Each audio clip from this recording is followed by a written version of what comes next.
para a nossa reflexão. Abra sua Bíblia, 2 Samuel, capítulo 23, versos de 1 a 7. Diz assim a palavra do nosso Deus. São estas as últimas palavras de Davi. Palavra de Davi, filho de Jessé, palavra do homem que foi exaltado, do ungido, do Deus de Jacó, do mavioso salmista de Israel.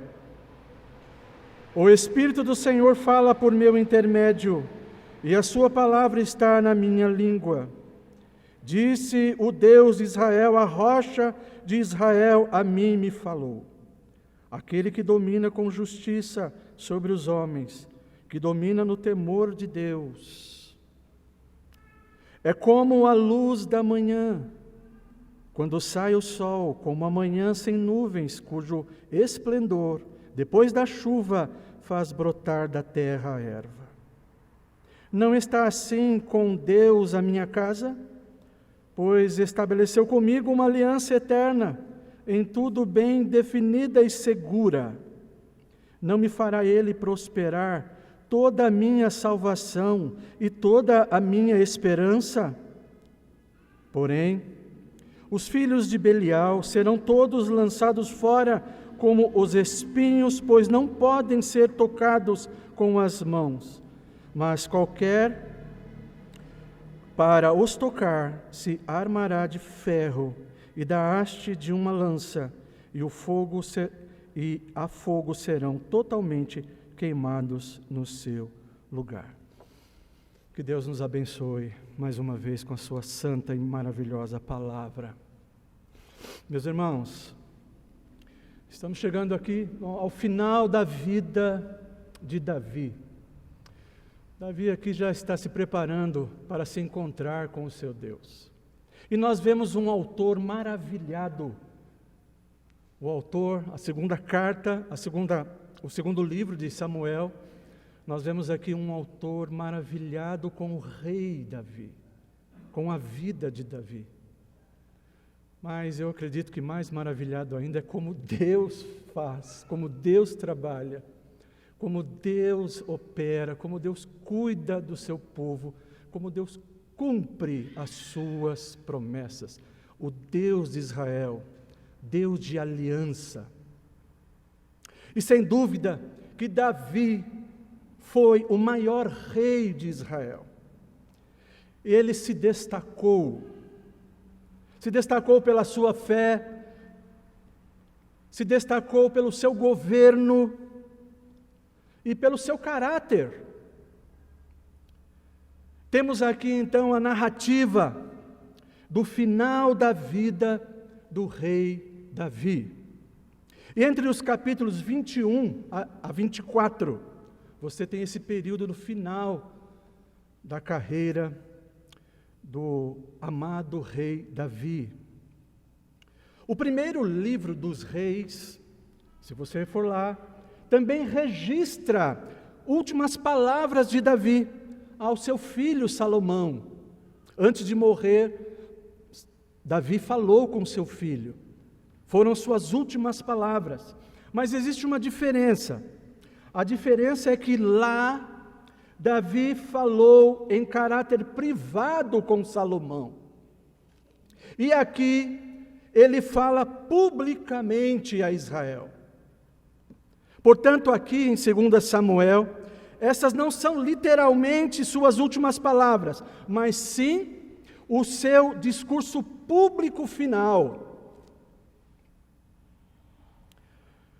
Irmão, se Davi no seu túmulo tivesse lá uma lápide, o primeiro verso deste texto seria fornecido pelo autor como sendo seu epitáfio. Aliás, um belíssimo epitáfio, em sua homenagem. Quando você entra num cemitérios grandes, famosos, não é? Você lê, lá tem várias frases nas lápides. Eu estava lendo algumas, mas todas escritas pelos próprios mortos que deixaram ou por parentes, por pessoas que amam, mas todas escritas por homem. Mas aqui, Davi teria uma inscrição em sua lápide, escrita pelo próprio Deus.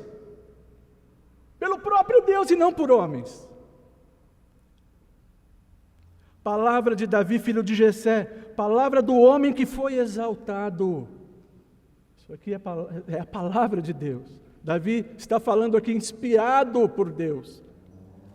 Palavra do homem que foi exaltado, do ungido do Deus de Jacó, do mavioso salmista de Israel. Esse homem, Davi, foi exaltado por Deus.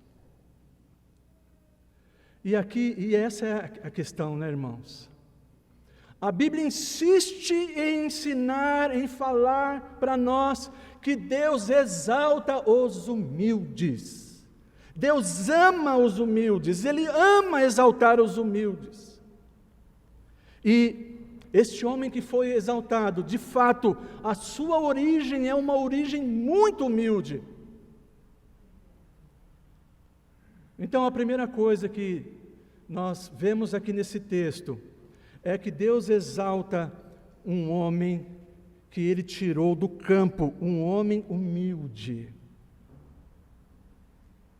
Filho de Jessé. Quem era Jessé entre o povo de Israel?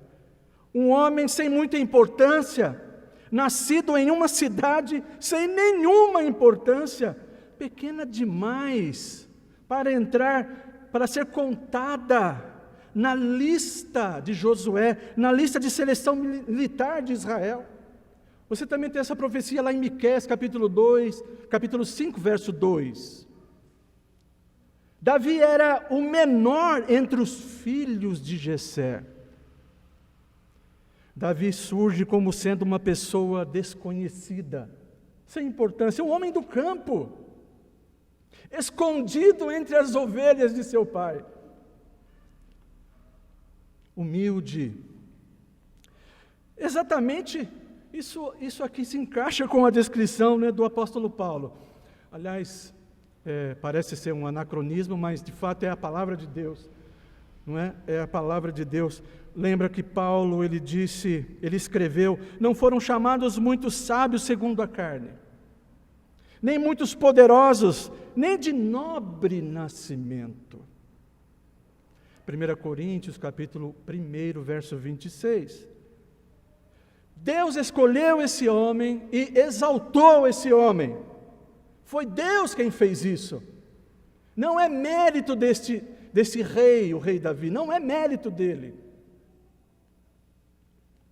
A exaltação de Davi começou aonde? Onde começou essa exaltação? Começou quando Deus manda o profeta Samuel. Vai lá, Samuel, na cidade de Belém, você vai ungir um novo rei para o meu povo.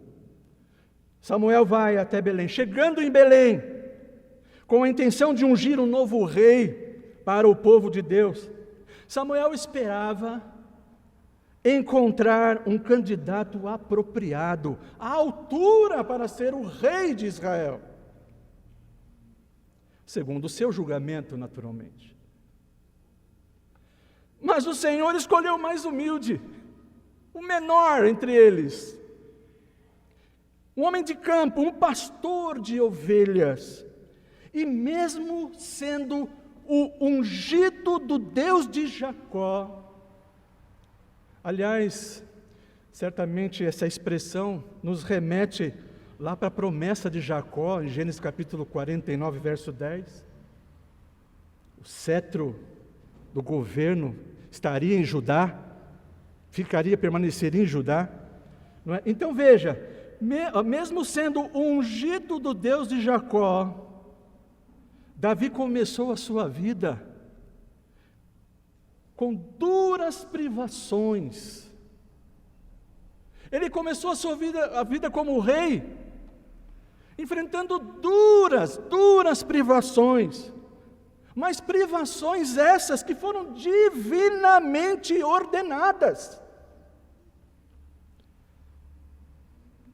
Mas também esse homem alcançou triunfos, vitórias, se tornando o grande rei em Israel. Mas aconteceu isso tudo pelo poder de Deus, pela graça de Deus. Deus cumprindo o seu plano em Israel.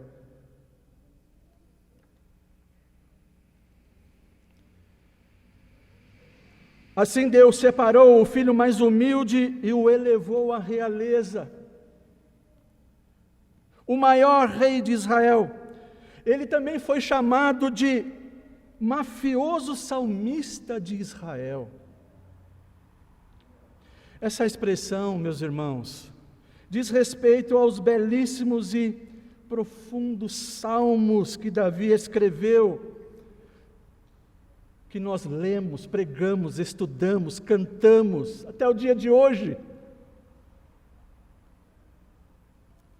Deus deu um dom a esse rei, de escrever canções cantadas pelo povo de Deus, e são cantadas até os nossos dias. Jerusalém não foi estabelecida como uma cidade a priori, como uma cidade política militar, não. Davi, ele faz o que? Ele estabelece Jerusalém, mas em primeiro lugar como sendo um centro de adoração. Um centro de adoração ao Deus que era sua rocha, ao Deus verdadeiro, Deus de Israel. Portanto, em primeiro lugar, Jerusalém é o centro de adoração, de unificação para adorar o único e verdadeiro Deus. Davi, ele funda então a cidade de Jerusalém, onde habita a paz de Deus. Davi, ele foi distinguido como o rei que governou e liderou o povo em adoração. A adoração. Há uma distinção, então. Davi também falou em nome de Deus, como um santo profeta. O próprio Deus falou na boca de Davi. Davi declarou: o Espírito do Senhor fala por meu intermédio, e a sua palavra está na minha língua. O próprio Deus falou através de Davi. A boca que pronunciou era humana, mas a mensagem não. A mensagem é absolutamente divina. A voz era do homem, mas as palavras não. Cada uma eram as verdadeiras palavras de Deus. E veja, Davi fala da parte de Deus porque Deus falou primeiro com ele. Disse o Deus de Israel, a rocha de Israel, a mim me falou. Verso de número 3. Vocês lembram que o apóstolo Pedro escreveu, o apóstolo Paulo, falando sobre as Escrituras? O apóstolo Pedro escreveu, porque nunca, jamais qualquer profecia foi dada por vontade humana. Entretanto, homens santos falaram da parte de Deus, movidos pelo Espírito Santo. Está registrado em sua segunda carta, capítulo 1, verso 21. Então, Deus exaltou o rei de Israel, um homem humilde, não é? Mas Davi também se destacou por causa do seu governo. Um homem que governou no temor do Senhor. Que governou no temor do Senhor, Deus. Davi, aqui você vai ver nesse texto, existe um movimento aqui, meus irmãos. Que movimento é esse? Davi olha para trás, olhando para o seu reinado, e depois Davi olha para frente. Ele olha para trás, vendo o que Deus fez, e não ele, e olha para frente ainda o que Deus vai fazer, porque Deus havia promessa para ele. Então veja, Davi olha para trás e compreende que o seu reinado, na verdade, foi o reinado de Deus. E que Deus, Ele quer ensinar uma grande lição com o reinado de Davi, uma grande lição a Israel.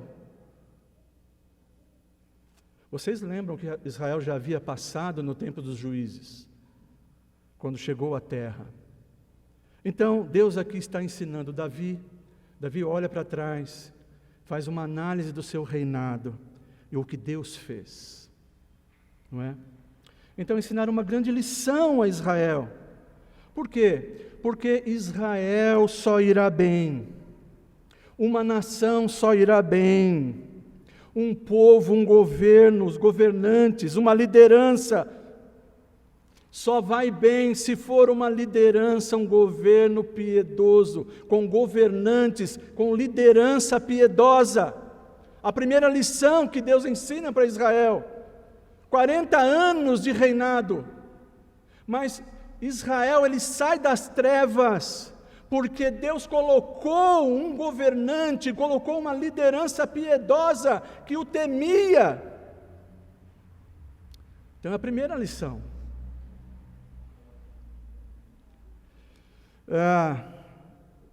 Conforme Davi e a Escritura de maneira geral, o primeiro chamado daqueles que exercem autoridade é governar com justiça.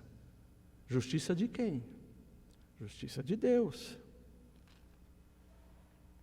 E esse chamado se aplica não somente ao rei de Israel.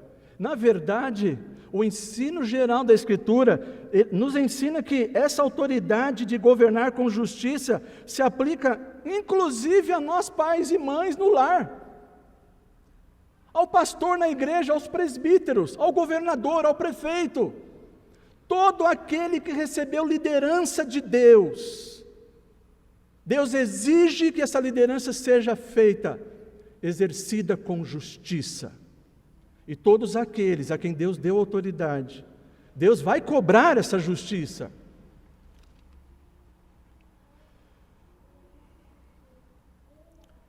Isso significa que as decisões, o que significa governar com justiça? Que as decisões da liderança devem ser tomadas, não é? Os líderes devem decidir em obediência à exigência, aos requisitos santos e justos da palavra de Deus. E tudo vai bem. E tudo vai bem. No entanto, conforme Davi, esse tipo de justiça surge como? Por isso que nós não podemos achar que um governo vai salvar o nosso país. Porque, irmãos, esse tipo de justiça surge através do quê? Só pode haver esse tipo de justiça debaixo do temor do Senhor. Caso contrário, não haverá justiça. Debaixo do temor do Senhor. E em seu temor, Davi, ele sabia que não podia fazer o que bem quisesse, porque ele tinha que dar, ele prestaria contas à sua autoridade superior. Toda a autoridade é instituída por Deus. Aliás, Abraham Kuyper, que foi um homem envolvido na política, ele disse o seguinte: a autoridade dos homens não pode emergir do próprio homem, mas vem de Deus. Aliás, Neemias é um grande exemplo. Neemias foi um grande exemplo disso. Você lê lá em Neemias capítulo 5, verso 15, algo muito interessante. O temor de Deus faz, que o temor de Deus provoca no coração de uma liderança piedosa. Olha, veja só. Mas os primeiros governadores que foram antes de mim, oprimiram o povo, e lhe tomaram pão e vinho, além de 40 ciclos de prata. Até os seus moços dominavam sobre o povo. E aí ele diz: porém, eu assim não o fiz, por causa do temor de Deus. Neemias capítulo 5, verso 15. Então, a chave para o reinado justo de Davi é que, em primeiro lugar, ele conhecia o Deus verdadeiro. Davi conhecia a Deus pessoalmente. A palavra de Deus estava em seu coração. A palavra de Deus habitava em seu coração. Lá no capítulo 22, capítulo anterior, você vai ver o cântico de Davi. Davi, ele cantou: o Senhor é a minha rocha, a minha cidadela, o meu libertador. Davi conhecia Deus. Davi continua no verso 4 mostrando a diferença que a liderança piedosa faz nesse mundo. Governo com justiça no temor de Deus. E aí ele diz assim: esse governo amanhece, não é? Ele amanhece sobre eles como luz da manhã, como o sol brilhando em uma manhã sem nuvens, como a chuva que faz brotar da terra. Veja a imagem que Davi produz de seu governo.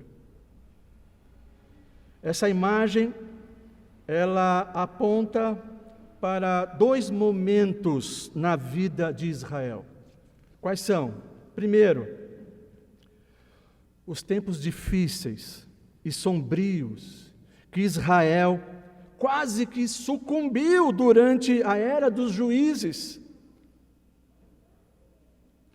Naqueles dias surgiu uma geração inteira que não conhecia o Senhor. Juízes 2, verso 10. Além disso, não havia rei em Israel. Cada um fazia o que parecia bem aos seus próprios olhos. Capítulo 21, verso 25.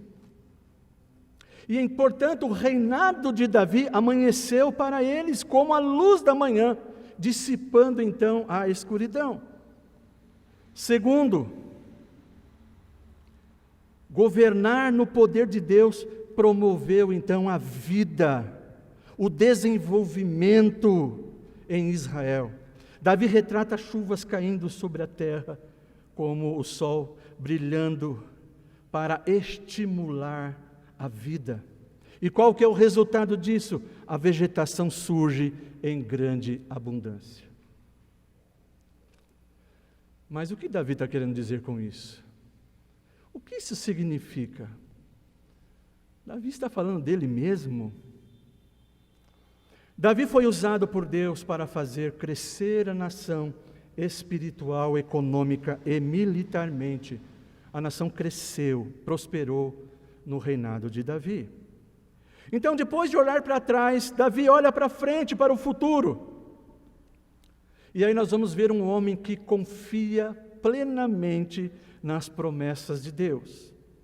Um rei que confia nas promessas de Deus, que governa no temor do Senhor, humilde, governa no temor do Senhor e que confia nas promessas de Deus. Davi depositou a esperança de sua linhagem, não em suas próprias realizações,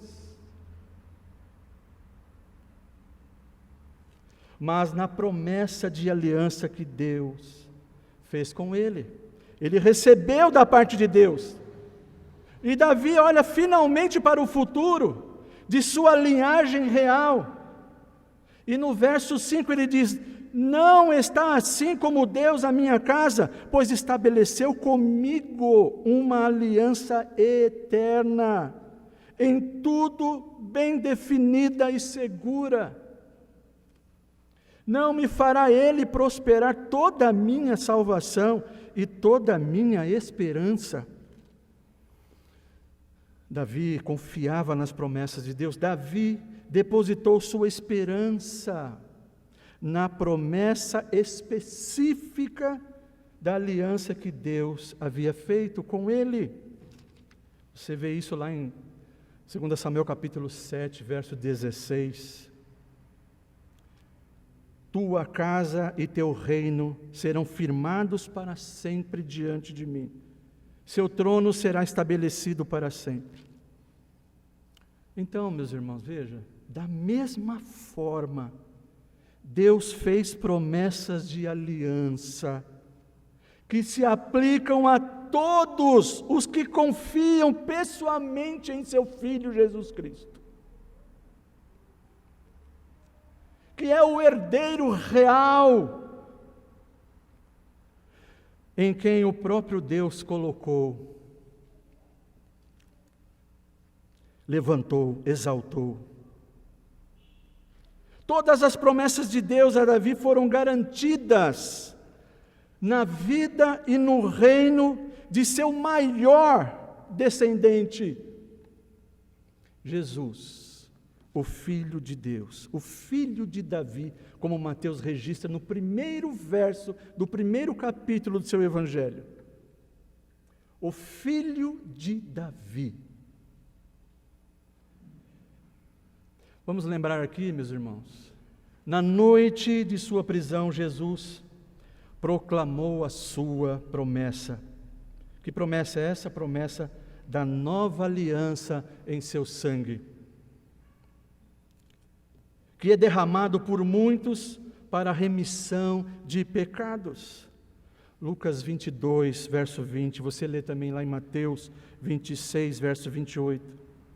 E na morte e na ressurreição de Cristo, os propósitos de aliança eterna de Deus foram todos cumpridos, conforme Deus havia prometido lá para Davi, que foram cumpridos no seu maior descendente, na verdade, quem é? O Senhor Jesus Cristo. Por isso que o autor da carta aos Hebreus, ele declara: porque esta é a aliança que firmarei com a casa de Israel, depois daqueles dias, diz o Senhor, na sua mente imprimirei as minhas leis, também sobre o seu coração as escreverei, e eu serei o seu Deus, e eles serão o meu povo. E não ensinará jamais cada um ao seu próximo, nem cada um ao seu irmão, dizendo: conhece ao Senhor, porque todos me conhecerão, desde o menor deles até o maior, pois para com as suas iniquidades usarei de misericórdia, e dos seus pecados jamais me lembrarei. Hebreus capítulo 8, versos 10 e 12.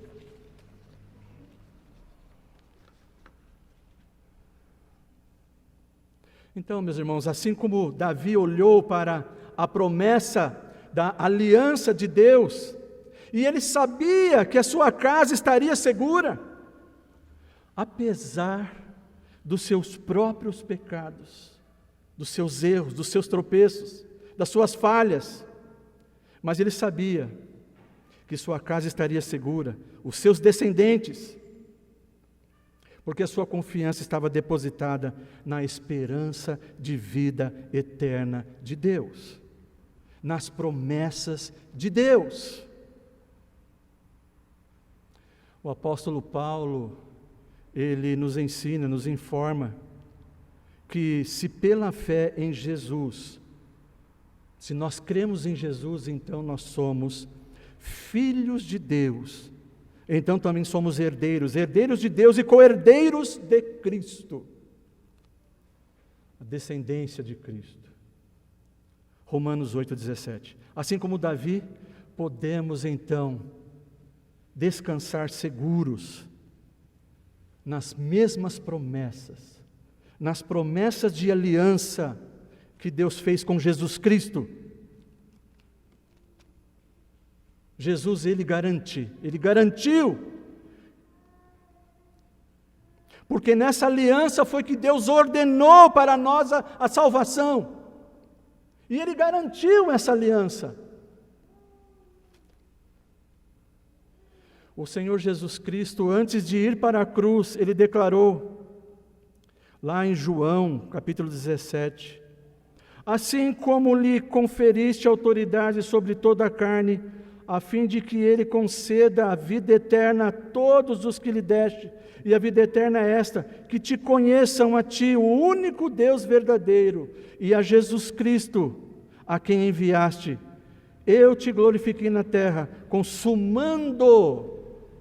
Com consumando a obra que me confiaste para fazer.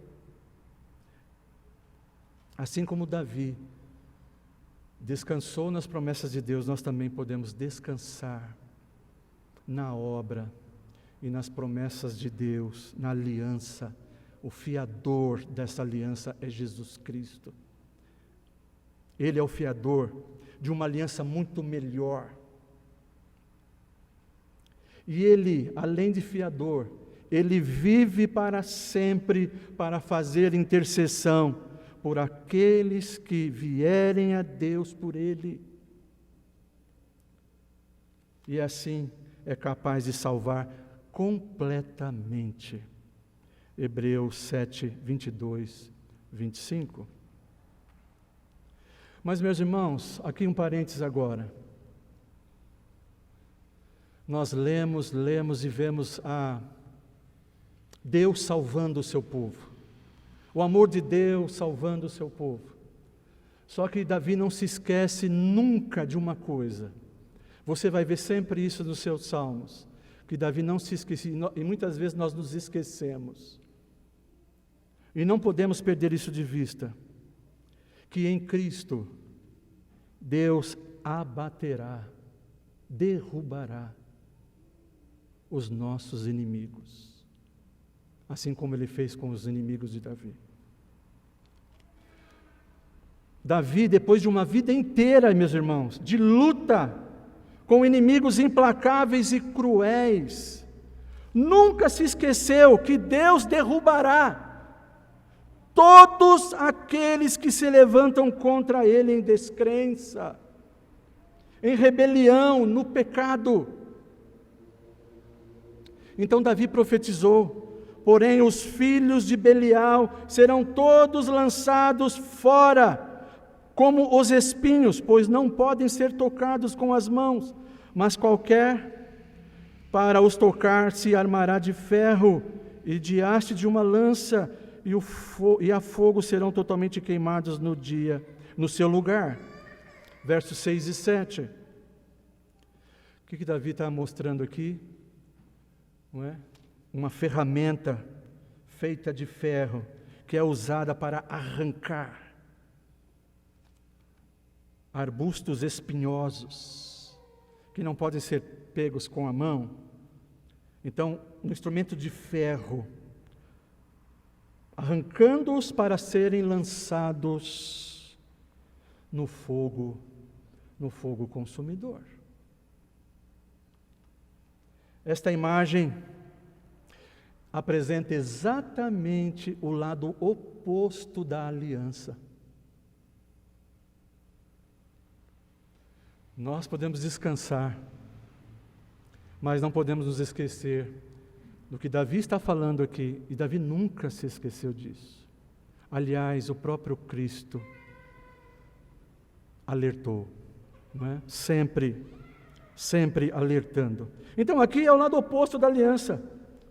O Deus que graciosamente salva o seu povo é o mesmo que executa o julgamento com justiça sobre os corruptos e pecadores que se recusam a se render a Cristo pela fé. E desse modo, então, meus irmãos, Davi, ele enfrenta a sua própria morte, mas com absoluta confiança nas promessas da aliança.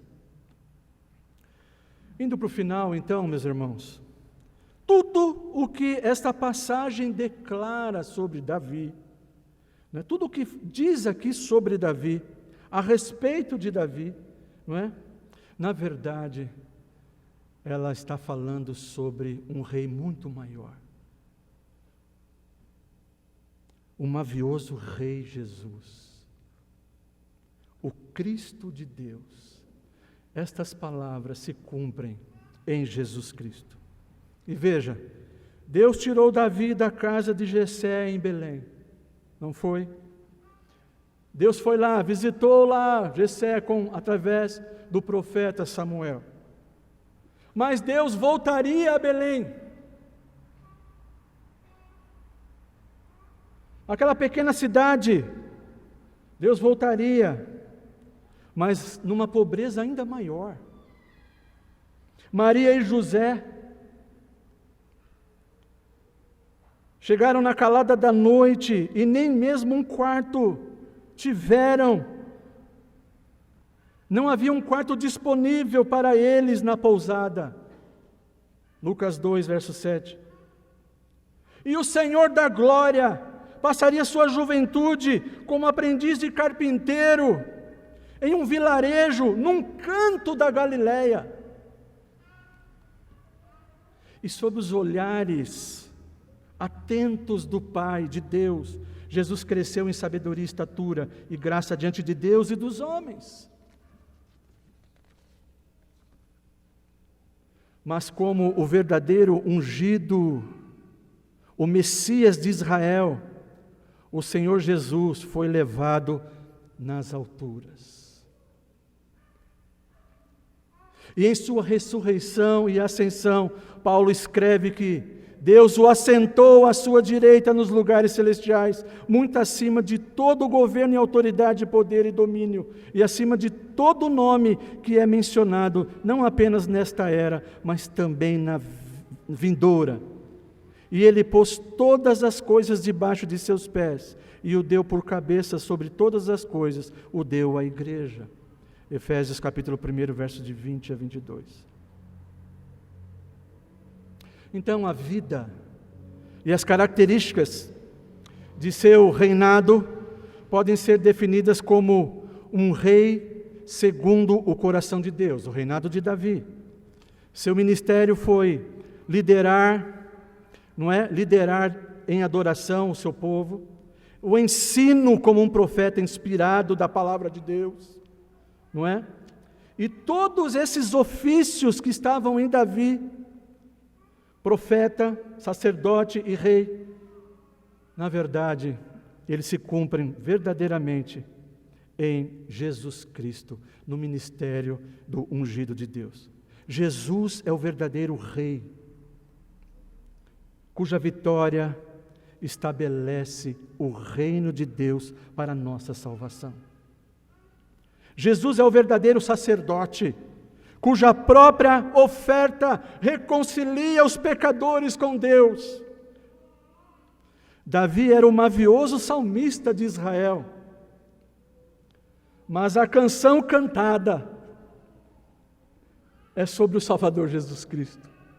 O conteúdo da canção é Jesus Cristo. Os salmos escritos falam de Jesus Cristo. Ao mesmo tempo, Ele é o líder de adoração. O Senhor Jesus, Ele é o líder. Como o presbítero Daniel disse aqui, que o líder de adoração na igreja, nos céus, nas cortes celestiais, é Jesus Cristo.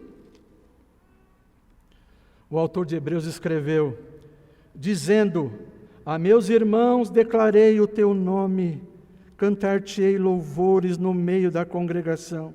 E outra vez, eu porei nele a minha confiança. E ainda, eis que estou eu e os filhos de Deus, que os filhos de Deus me deu. Hebreus 2, de 12 a 13.